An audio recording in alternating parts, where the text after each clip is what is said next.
त्र्यम्बकं यजामहे सुगन्धिं पुष्टिवर्धनम् उर्वारुकमिव बन्धनात् मृत्योर्मुक्षीय मामृतात् ॐ त्र्यम्बकं यजामहे सुगन्धिं पुष्टिवर्धनम् उर्वारुकमिव बन्धनात् मृत्योर्। आज श्रावण मास की नाग पंचमी है और हम लोग प्रसिद्ध नाग टीला पर स्थित है। हमारे साथ में है उस यहाँ के सेवायत महंत जी। यह जो हमारा ब्रज प्रदेश है, ये ब्रज प्रदेश में भगवान श्री कृष्ण के जन्म होने से सातों पुरियों में ये श्रेष्ठ मथुरापुरी मानी जाती है।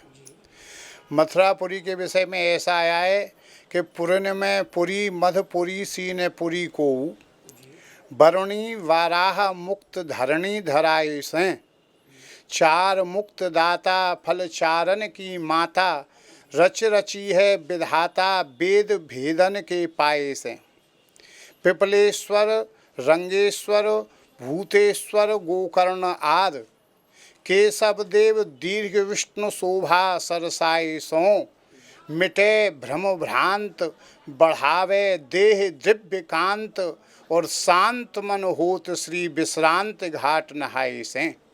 श्री यमुना जी यहाँ का तीर्थ, इस मथुरापुरी और ब्रज का श्री यमुना जी और गोवर्धन, ये दो गोवर्धन देवता हैं और श्री यमुना जी यहाँ का तीर्थ है जो विश्राम घाट पर आकर के और इस मधुपुरी में स्नान करता है श्री यमुना जी में, उसके जन्म जन्मांतर के पाप नष्ट हो जाते हैं। अब यह जो श्रावण मास के शुक्ल पक्ष की जो नाग पंचमी तिथि है, आज नाग पंचमी के दिन जो श्रीमद् भागवत पुराण में आया है कि जिस समय तक्षक नाम के सर्प ने श्रृंगी ऋषि के श्राप लगने पर राजा परीक्षित को काटा था, राजा परीक्षित की मुक्ति हुई थी, उन्होंने प्राणों को त्यागा था, तो उस द्वेष से राजा परीक्षित के पुत्र जन्मेजय ने सर्पों से द्वेष करके और सर्प याग किया था। जिस सर्प याग को किया तब बहुत से सर्पों को उन्होंने भस्म कर दिया, यज्ञ कुंडी में आकर के सब सर्प जला दिए गए। अंत में जो तक्षक नाम का सर्प था वो नहीं आया, वो इंद्र के सिंहासन में जाकर के छिप गया। तब जन्मेजय आचार्य जी से बोले कि तक्षक तो अभी नहीं आया महाराज। आचार्य जी ने मंत्र का उच्चारण किया तो तक्षक सर्प जो कि इंद्र के सिंहासन में लिपटे हुए थे वो इंद्र के सहित आ गए।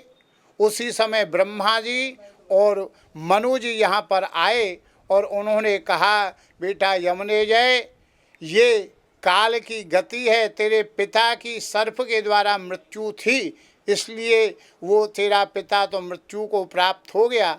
अब इस सर्प यज्ञ को तू बंद कर दे और अपने पिता का पारलौकिक संस्कार कर। उसी दिन से यहाँ मथुरापुरी में यह नाग टीले पर आकर के और सर्पों का निवास हुआ। आज के दिन जो यहाँ नाग टीले पर आकर के अपने प्रतीश्वरों के निमित्त नाग देव के लिए दूध पिलाते हैं, उनका अर्चन पूजन करते हैं, उनके मंत्र का जप करते हैं, उनके प्रतीश्वर प्रसन्न होते हैं और उनके वंश की वृद्धि होती है और उनके जन्म जन्मांतर के पाप नष्ट हो जाते हैं। इसलिए नाग पंचमी के दिन श्रावण मास के शुक्ल पक्ष में नाग देवता का यहाँ पर पूजन विशेष किया जाता है।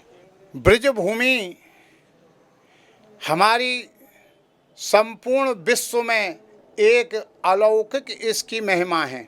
इस ब्रज भूमि में संपूर्ण 84 कोस के बीच में भगवान श्री कृष्ण ने लीलाएं की हैं और धन्य यह ब्रज भूमि जहाँ पर के आनंद कंद वृंदावन चंद्र भगवान श्याम सुंदर श्री कृष्ण का प्रादुर्भाव हुआ। इससे यह ब्रज भूमि सबसे श्रेष्ठ मानी जाती है।